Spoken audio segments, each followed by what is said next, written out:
सब। हम सब तो बिल्कुल ठीक हैं और उम्मीद करती हूँ कि आप सब भी बिल्कुल ठीक होंगे और अपने अपने घरों में बहुत खुश होंगे और सुरक्षित भी होंगे। तो फ्रेंड्स, ये सुबह 6:15 बजे का टाइम है और मैं अपने लिए एक गिलास गर्म पानी करने के लिए आई हूँ। तो फ्रेंड्स, जो मैंने रात को दही जमाई थी इसे भी मैंने उठाकर फ्रिज में रख दिया है। तो दही जब थोड़ी सी ठंडी हो जाएगी तब मैं इसे बिलो लूँगी। और मैंने गैस पर गर्म पानी करने के लिए भी रख दिया है। पानी गर्म होगा तब तक ये जो मेरे बर्तन हैं इनको मैं इनकी जगह पर लगा देती हूँ। और फ्रेंड्स, मैं अपनी दिन की शुरुआत हमेशा गर्म पानी से ही करती हूँ। तो पानी भी गर्म हो गया है तो मैं अभी गर्म पानी पी लेती हूँ और फिर बाद में मैं अपने काम शुरू करूँगी।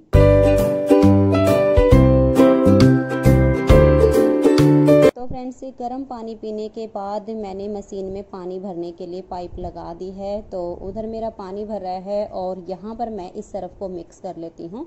और फ्रेंड्स, कपड़े धोने के लिए मैं हमेशा घड़ी सर्फ और सर्फ एक्सेल इन दोनों को मिक्स करके ही यूज करती हूँ। इससे कपड़ों का मैल बिल्कुल अच्छे से निकल जाता है और ये थोड़ा सा सस्ता भी पड़ता है, क्योंकि मैंने खाली सर्फ एक्सेल या टाइड भी यूज किया है, लेकिन जब हम इसमें घड़ी सर्फ मिक्स करके कपड़े धोते हैं तो ज़्यादा क्लीन होते हैं। तो मैं हमेशा ऐसे ही यूज करती हूँ। और सर्फ जैसे मैंने पिछली बार कपड़े धोए थे तो मेरा ख़त्म हो गया था, तो 2 दिन पहले इनके पापा जी ले आए थे और उन्होंने ऐसे ही रखा हुआ था। तो अभी मैं इन दोनों को मिक्स करके और एक बड़े से डिब्बे में भर के रख दूँगी, तो ये मेरा काफ़ी टाइम चल जाएगा।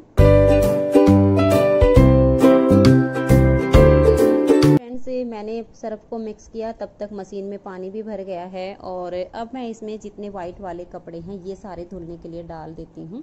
और वैसे मैं कपड़े तो सब काम करने के बाद ही धोऊंगी, लेकिन मैं हमेशा कोशिश करती हूँ कि एक बार सुबह मैं मशीन लगा के और कपड़े धुलने की स्टार्टिंग कर दूँगी। तो फिर जैसे किचन के काम से फ्री होने के बाद थोड़ी सी आसानी हो जाती है, क्योंकि एक बार के कपड़े मुझे धुले हुए मिलते हैं और फिर मैं इनको पानी में से निकालती हूँ तब तक मेरे दूसरी बार के भी धुल जाते हैं। तो जितने मेरे वाइट वाले कपड़े हैं इनको मैं धुलने के लिए डाल देती हूँ।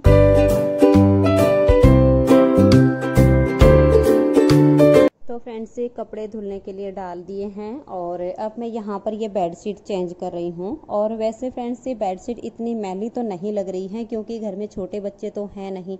छोटे बच्चे होते हैं तो थोड़ी जल्दी मैली हो जाती हैं, लेकिन फिर भी मुझे खुद ही अच्छा नहीं लगता है। 7 से 8 दिन में मैं बेडशीट चेंज कर देती हूँ। और वैसे भी आजकल तो बारिश का मौसम है, जिस वजह से हर चीज़ में नमी बनी रहती है और जिस वजह से मुझे स्मेल आनी शुरू हो जाती है। तो अभी मैं ये सारी बेडशीट चेंज कर देती हूँ और फिर मैं झाड़ू लगाऊंगी और साफ सफाई करने के बाद फिर मैं खाना बनाने की तैयारी करूँगी। तो मैं सारी बेडशीट चेंज कर देती हूँ। तो फ्रेंड्स, अब मैं यहाँ पर सब्जी काट रही हूँ और सब्जी आज मैं भिंडी की बनाऊंगी। तो रेसिपी तो शेयर नहीं करूँगी, क्योंकि इसकी रेसिपी मैंने पहले ही आप सबके साथ 2 बार शेयर की हुई है। तो यहाँ पर भिंडी की सब्ज़ी बनाने के लिए मैंने हाफ केजी भिंडी ली हैं, 8 से 10 हरी मिर्चें ली हुई हैं और लगभग 400 ग्राम मैंने प्याज ली हुई हैं। क्योंकि फ्रेंड्स, जब भी मैं भिंडी की सब्ज़ी बनाती हूँ तो इसमें मैं प्याज बहुत ज़्यादा डालती हूँ। तो भिंडी को तो मैंने 6:15 बजे ही धो के और तार वाली छलनी में डाल के रख दिया था, तो इस टाइम इसका पानी बिल्कुल अच्छे से सूख चुका है। तो भिंडी और हरी मिर्च को मैं एक साथ एक ही बर्तन में काट लूँगी और प्याज को छील लूँगी, फिर बाद में धो के इनको भी कट कर लूँगी। और खाना वाना बनाने के बाद जब किचन से फ्री हो जाऊँगी तो फिर मैं अपने कपड़े भी धो करके सुखा दूँगी।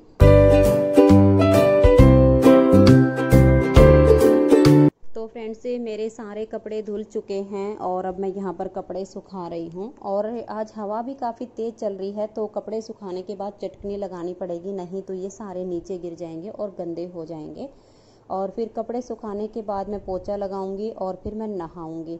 तो फ्रेंड्स, आज जब मैं कपड़े धो रही थी तो एक जाड़ में थोड़ा थोड़ा सा दर्द शुरू हो गया है और मुझे डॉक्टर के पास भी जाना पड़ेगा दिखाने के लिए कि मेरी जाड़ में दर्द क्यों शुरू हो गया है। और वैसे जैसे मैं पोछा लगाऊंगी नहाऊंगी तब तक 2:30 बज जाएंगे और डॉक्टर भी उठ जाएगा। लेकिन मैं शाम वाली शिफ्ट में जाऊंगी, 5 बजे डॉक्टर दोबारा से बैठते हैं, तब दिखा के आऊंगी कि मेरी जाड़ में इतना दर्द क्यों हो गया है। तो फ्रेंड्स ये शाम 5:15 बजे का टाइम है और अभी मैं इनके पापा जी के साथ जा रही हूँ डॉक्टर के पास अपनी जाड़ को दिखाने के लिए। वैसे अभी जाड़ में जो दर्द है वो इतना है कि बर्दाश्त करने लायक है, लेकिन जाड़ का जो दर्द होता है वो रात को बहुत परेशान करता है।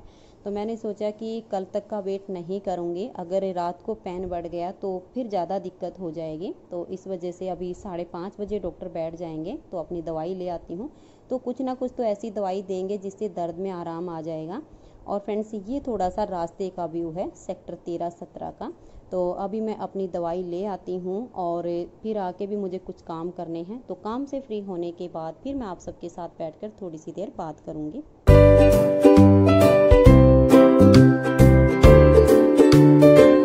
हेलो फ्रेंड्स, कैसे हैं आप सब। उम्मीद करती हूँ कि आप सब बिल्कुल ठीक होंगे और अपने अपने घरों में बहुत खुश होंगे और सुरक्षित होंगे।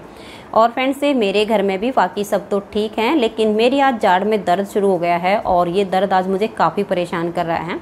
और फ्रेंड्स ये देखिए, ये मेरी बिल्कुल लास्ट वाली जाड़ है और ये अक्कल जाड़ होती है जो कि सबको लगभग 16 साल की उम्र के बाद ही निकलती है, इससे पहले ये नहीं निकलती है।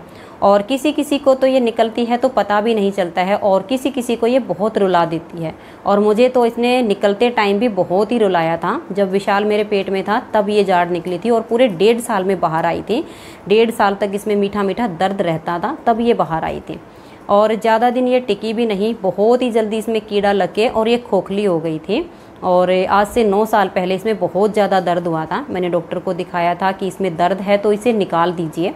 तब डॉक्टर ने इसको निकालने से मना कर दिया था, कहा था कि इसको अभी निकलवाओ मत, इसका ट्रीटमेंट हो जाएगा। और इसकी जो बाउंड्री है वो बिल्कुल एकदम सेफ है, मजबूत है, सिर्फ अंदर से खोखली हुई है तो इसका इलाज हो जाएगा। तब मैंने इसका ट्रीटमेंट करवाया था और उस टाइम मैंने बहुत ज़्यादा दर्द झेला था, क्योंकि लगभग 1 महीने तक इसका ट्रीटमेंट चला था। और जो जाड़ के अंदर नसें होती हैं वो डॉक्टर ने निकाल दी थी, फिर साफ़ सफाई करके इसमें मसाला भर दिया था और 9 साल तक इसमें बिल्कुल भी दर्द नहीं हुआ। लेकिन आज 11 बजे के आसपास जब मैंने कुछ खाया तो एकदम से इसमें दर्द हो गया। तो मुझे पता नहीं इसमें दर्द क्यों हो गया है। फिर आज मैं डॉक्टर के पास गई, दिखाया, तो डॉक्टर ने बताया कि एक साइड की जाड़ बिल्कुल घिस गई है और ये बीच में से टूट गई, इसके 2 हिस्से बन गए हैं। अब इसका इलाज नहीं हो सकता, इसको निकलवाना ही पड़ेगा। तो फ्रेंड्स सच बताऊं तो अब मुझे इसे निकलवाने में भी बहुत ज़्यादा डर लग रहा है, क्योंकि जब मैंने इसका ट्रीटमेंट करवाया था तब भी बहुत ज़्यादा दर्द झेला था और अब इसको निकलवाऊंगी तब भी बहुत ज़्यादा दर्द होगा। क्योंकि ये जो अक्कल जाड़ होती है, देखिए इस टाइम भी यहाँ तक दर्द है इसमें। तो डॉक्टर ने बताया था कि इसकी जो नसें होती हैं वो नीचे तक होती हैं और इसे सर्जन से ही निकलवाना पड़ेगा। तो 2 दिन के बाद का टाइम दिया है, क्योंकि 2 दिन की अभी मुझे दवाई दी गई है कि 2 दिन ये दवाई खा लो, दर्द ठीक हो जाएगा तब इसको जाड़ को बाहर निकाल देंगे, तब ये ठीक हो जाएगी। और मुझे पता है कि यहाँ वाली जो जाड़ निकलेगी ना, इसमें जख्म भी काफ़ी गहरा बनेगा जो कई दिन में भरेगा। लेकिन फिर ये है कि निकलवाना तो पड़ेगा ही, वरना फिर ये रोज़ रोज़ परेशान करेगी। तो एक बार निकल जाएगी, 10 दिन में 5 दिन में जख्म भर जाएगा तो ठीक हो जाएगी। और मेरी एक बहुत ही प्यारी सी सब्सक्राइबर हैं, नाम तो मैं उनका नहीं लूँगी, क्योंकि फ्रेंड्स जिस विषय पर मैं बात करने जा रही हूँ इस विषय पर उनका नाम लेना सही नहीं है, क्योंकि ये सोशल मीडिया है। तो उन्होंने मुझसे कमेंट्स करके पूछा है कि दीदी मैं ऐसा क्या करूं कि मुझे इन सब चीज़ों से छुटकारा मिल जाए, क्योंकि मैं अपने हस्बैंड के साथ बाहर रहती हूं और जैसे मेरा जो स्वभाव है वो ऐसा है कि बाहर ज़्यादा घूमना फिरना मुझे पसंद नहीं है, ज़्यादा लेडीज़ों के बीच में बैठना मुझे पसंद नहीं है, अपने घर में रहना मुझे ज़्यादा पसंद है, बहुत अच्छा लगता मुझे अपने घर में रहना। तो फ्रेंड्स ये आपकी बहुत अच्छी आदत है कि आपको घर में रहना बहुत ज़्यादा पसंद है, क्योंकि आजकल वैसे भी टाइम ऐसा नहीं है कि 4 लेडीज़ों के बीच में बैठकर कुछ बात की जाए, क्योंकि कुछ लेडीज़ों की आदत ऐसी होती है जो एक बात की 2 बातें बनाकर इधर से उधर कर देती है, जिससे हमारा बहुत ज़्यादा नुकसान होता है। तो ये बहुत अच्छी आदत होती है कि अपने घर में रहना, फालतू किसी से इधर उधर की बातें ना करना। तो फिर आपने मुझसे ये भी पूछा है कि मैं ऐसा क्या करूं, क्योंकि वो लेडीज़ें एक मेरे बारे में कुछ ना कुछ बोलती रहती हैं, तो 1-2 उन्हीं में से आकर मुझे बता भी देती है कि उसने आपके बारे में ऐसा बोला है, और मैं इग्नोर भी करती हूँ। तो कब तक करूं, क्योंकि मुझे दुख भी होता है। तो फ्रेंड्स ये बहुत ही आसान सी बात है इससे छुटकारा पाने की, क्योंकि ये कोई ज़्यादा बड़ी बात नहीं है। जैसे कि आप ना तो उनके बीच में ज़्यादा बैठना पसंद करती हैं, अगर आप उनके बीच में नहीं बैठती हैं अपने घर में रहती हैं और फिर भी वो आपके बारे में कुछ ना कुछ बोलती हैं, तो वो उनकी आदत है। क्योंकि कुछ लोगों की ऐसी आदत होती है कि बिना बात किसी के बारे में कुछ भी बोलना शुरू कर देते हैं, तो वो अपनी आदत से बाज नहीं आ सकते हैं, वो ऐसा ही करेंगे। लेकिन आप इसे रोक सकती हैं। जो लेडीज़ आपके पास आकर ये बोलती है कि उसने आपके बारे में ऐसा बोला है, उसी टाइम आप उसको रोक दीजिए कि मुझे बताने की कोई ज़रूरत नहीं है कि मेरे बारे में किसने क्या कहा है, क्योंकि मेरे सामने तो किसी ने कुछ कहा नहीं, तो मुझे नहीं पता किसने क्या कहा है। लेकिन आपको तकलीफ़ इस बात से होती है जब वो लेडीज़ आपको ये बताती है कि वो आपके बारे में ऐसा बोल रही थी, तो उसे रोक दीजिएगा। तो फिर नेक्स्ट टाइम आकर वो आपको बिल्कुल भी नहीं बताएगी। क्योंकि फ्रेंड्स, जब हमारे बारे में कोई कुछ गलत बोलता है और जब तक हम उसको सुनते नहीं हैं तो हमें तकलीफ़ नहीं होती है। तकलीफ़ तब होती है जब हम उसको सुनते हैं। तो इसलिए आपको ये करना पड़ेगा कि जो भी आपके पास आती है, मीठी मीठी बातें करती है, प्यार के साथ बात करती है और फिर आपको बताना शुरू करती है कि ये वाली पड़ोसन आपके बारे में ऐसा बोल रही थी, तो उसी को रोक दीजिए और उसको ये कहिए कि मुझे कुछ भी नहीं सुनना है कि मेरे बारे में कौन क्या बोल रही थी। आप बताइए, आप क्या काम आई हैं, आप मुझसे क्या कहना चाहती हैं। आप अपनी कहिए, मैं अपनी कहूँगी, इससे ज़्यादा कुछ नहीं।